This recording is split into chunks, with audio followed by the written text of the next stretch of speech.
గత 2 టర్మ్స్ ముందు రాజేంద్ర ప్రసాద్ గారు ప్రెసిడెంట్గా ఉన్నప్పుడు శివాజీ రాజా గారు సెక్రటరీగా చేశారు. అప్పుడు నేను టీంలో లేను, అసోసియేషన్లో లేను. అంతకుముందు 3 టర్మ్లు కూడా నేను అసోసియేషన్లో లేను. ఎప్పుడైతే శివాజీ రాజా సెక్రటరీగా ఉంటూ ప్రతి బాధ్యతని నేను అబ్జర్వ్ చేసేవాడిని, ప్రతిదీ నాకు వచ్చి చెప్పేవాడు, ఇలా చేస్తున్నాను, ఇలా అనుకుంటున్నావు, ఇలా చేద్దాం అనుకుంటున్నావు అని. గుడ్, గో హెడ్ రా. ఎందుకంటే మన కోసం మనం మూవీ ఆర్టిస్ట్ అసోసియేషన్లో ఉన్నప్పుడు ఎంతోమంది పేదవాళ్ళకి హెల్ప్ చేసే పథకాలను పెట్టండి, వాళ్ళకి హెల్ప్ అయ్యేలాగా చేయండి అని మేము డిస్కస్ చేసుకుంటూ ఉండేవాళ్ళం.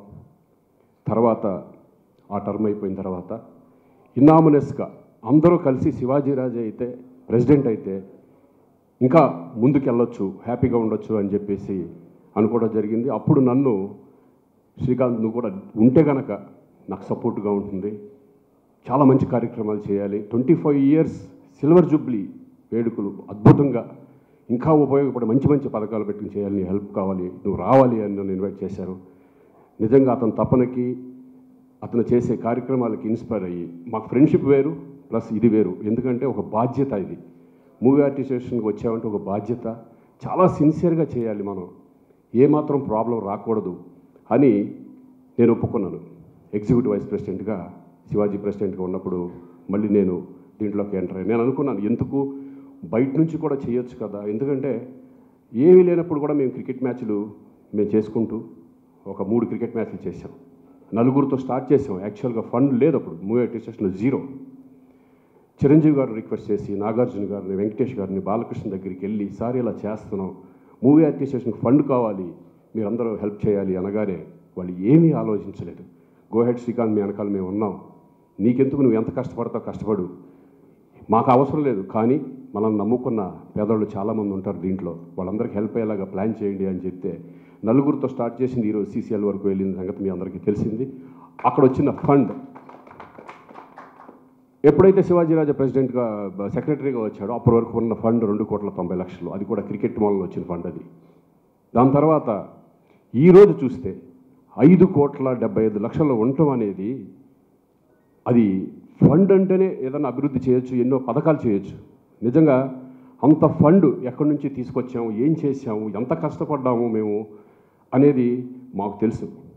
నేను బిజీగా ఉన్నాను, షూటింగ్స్లో బిజీగా ఉంటూ కూడా శివాజీ ఫోన్ చేసి, అర్జెంటుగా రావాలి, నేను చాలా ఇది చేయాలి ఇక్కడ మనం, అది ఇది అని చెప్పేసి ఇప్పుడు ఈవినింగ్ నైట్లు కూర్చొని ఇదే డిస్కషన్ చేసేవాడు. నేను నిజంగా రిలాక్స్ అవ్వాలా. సరే, నేను నాకు ఈ మాట్లాడాలు ఇవన్నీ ఈ మధ్య మరీ బాగోదులేని కొంచెం ఏదో ప్రిపేర్ అవుతున్నాను. సో ఇటువంటిది ఇంత మంచి కార్యక్రమం చేసేటప్పుడు మనం లేకపోతే బాగోదు, ఆయనకు సపోర్ట్ చేయాలనే ఉద్దేశంతో నేను ఎంకరేజ్ చేసుకుంటూ, నాకు ఖాళీ దొరికినప్పుడల్లా ఆయనకు సపోర్ట్ చేస్తూ, ఎందుకంటే మొన్న మళ్ళీ ఫండ్ రైజ్ చేయాలి, ఒక బిల్డింగ్ కట్టాలి, మూవీ ఆర్టిస్ట్ అసోసియేషన్ బిల్డింగ్ అనేది మా డ్రీమ్. అది అసోసియేషన్కి ఒక రూమ్లో కూర్చుంటే చాలా ఇదిగా ఉంది. నడిగర్ సంఘం కానీ, అటు కన్నడ ఇండస్ట్రీ వాళ్ళు కానీ, కేరళ వాళ్ళు కానీ, సౌత్ ఇండియాలో ఈరోజు లేనిది మనకే, ఇంత పెద్ద ఇండస్ట్రీ పెట్టుకొని మనకి అనేది ఒక బిల్డింగ్ అనేది లేదు. అలాగే గోల్డ్ ఏజ్ హోమ్ అనేది మంచి ఐడియా శివాజీ రాజాది, ఆయనకి డ్రీమ్ అది. సో ఇటువంటి అన్నీ చేయాలని చెప్పి మేము ఫండ్ కావాలి, ఏం చేయాలన్నా ఫండ్ కావాలి. ఉన్న దాంట్లో ఖర్చు పెట్టేసేసి 0 చేయడం ఇష్టం లేదు. అవి అసలు ముట్టుకోకుండానే మనం చేద్దాం, ఎందుకు అవదో చూద్దాం అనుకుని మేము చిరంజీవి గారి దగ్గరికి వెళ్ళి రిక్వెస్ట్ చేసి అమెరికా ప్రోగ్రామ్ చేసుకొచ్చాం. అలాగే చాలామంది హీరోలు, మహేష్ బాబు గారు కానీ, నాగార్జున గారు కానీ, ప్రభాస్ గారు కానీ, వీళ్ళందరి దగ్గరికి వెళ్ళి ఫస్ట్ అట్లీస్ట్ 3-4 ప్రోగ్రాంలు చేస్తే మన బిల్డింగ్ అయిపోతుంది అనే ఉద్దేశంతో మేము అడుగుపెట్టాం. చిన్న డిస్టర్బెన్స్లు అయిన మధ్యలో అంత పర్ఫెక్ట్గా జరిగే టైంలో ఆ డిస్టర్బెన్స్ రావడంతో మేము కొంచెం డల్ అయ్యాం. ఇంత మంచి పనులు చేస్తున్నా కూడా ఏంటి ఇదంతా వచ్చిందని చిన్న ఫీల్.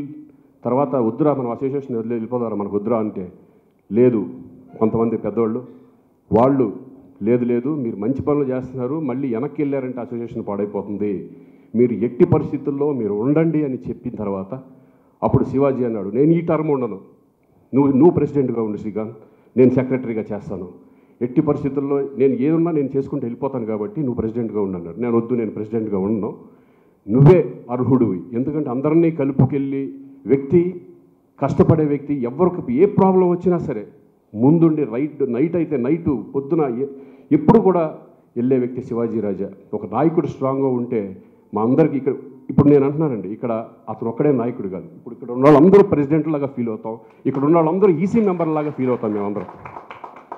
అటువంటి టీం ఈరోజు యంగ్స్టర్స్ వచ్చారు, రాజుగారు నిజంగా వీళ్ళంతా అసలు దీని తర్వాత ఎవరు ఇంకా ముందు నడిపించుకుంటూ వెళ్ళాలి అంటే ఈ తనీష్ కానీ వీళ్ళు కానీ రాజీవ్ కనకాల కానీ వీళ్ళందరూ కూడా ఎక్స్పీరియన్స్తో మళ్ళీ ముందుకు వచ్చి దీన్ని ఇన్ ఫ్యూచర్లో దీన్ని తీసుకెళ్తారని నమ్మకం నాకు ఉంది.